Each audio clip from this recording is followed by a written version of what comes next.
আল্লাহর নামটা জপেন তো, পড়েন তো আল্লাহ। কেমন লাগে? ভালো লাগে? এর চেয়ে সুন্দর মধুমাখা নাম, জাদুমাখা নাম আর আছে? দু একজন বলছে নাই। আওয়াজ করে বলেন, এর চেয়ে সুন্দর নাম আর আছে? আল্লাহর অনেক সুন্দর সুন্দর নাম আছে, এগুলো ধরে ডাকতে বলা হয়েছে। আর যারা আল্লাহর নামের বিকৃতি করে তাদেরকে বর্জন করতে বলা হয়েছে। আপনি যখন জিকির করবেন, স্পষ্ট শব্দে আল্লাহর নামটা বোঝা যেতে হবে। সুবহানাল্লাহ, ওয়ালহামদুলিল্লাহ, লা ইলাহা ইল্লাল্লাহ, আল্লাহু আকবার।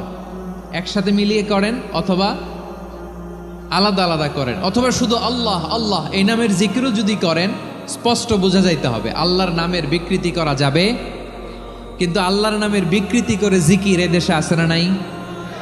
আছে। দেখবেন জিকিরের মধ্যে হুই হুই হুই হুই হুই এরকম করতেছে, আছে না নাই?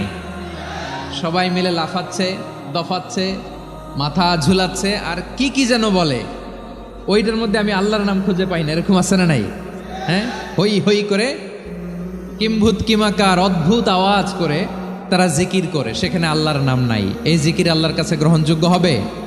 আল্লাহ বলেন, ওয়াযারুল্লাযীনা ইউলহিদুনা ফি আসমাইহি, খবরদার আমার নামের যারা বিকৃতি ঘটায় তাদেরকে তোমরা বর্জন করো। এজন্য জিকির যখন করব, সুস্পষ্টভাবে আল্লাহ তাআলার নাম সেখানে থাকতে হবে, ঠিক কিনা বলেন? আবার আল্লাহ বলেন, যেমন মনে চায় তেমন জিকির তোমরা করো না। ফাযকুরুল্লাহা কামা আল্লামাকুম মা লাম তাকুনু তা'লামুন। তোমরা জানতে না, আল্লাহ তোমাদের জানিয়েছেন কেমন করে আল্লাহর নামের জিকির করতে হয়। যেমন আল্লাহ শিখিয়েছেন তেমন করে আল্লাহরে ডাকো, ঠিক কিনা বলেন?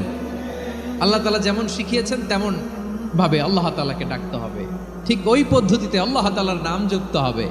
কোন পদ্ধতিতে সেটাও আল্লাহ বলে দিচ্ছেন। আল্লাহ তাআলা বললেন, ওয়াজকুর রাব্বাকা ফি নাফসিকা তাদাররুআন ওয়া খীফাতান ওয়া দুনাল জাহরি মিনাল কওলি বিল গুদুই ওয়াল আসাল ওয়া লা তাকুম মিনাল গাফিলিন। খবরদার, আল্লাহর নামের জিকির করো, আল্লাহকে ডাকো।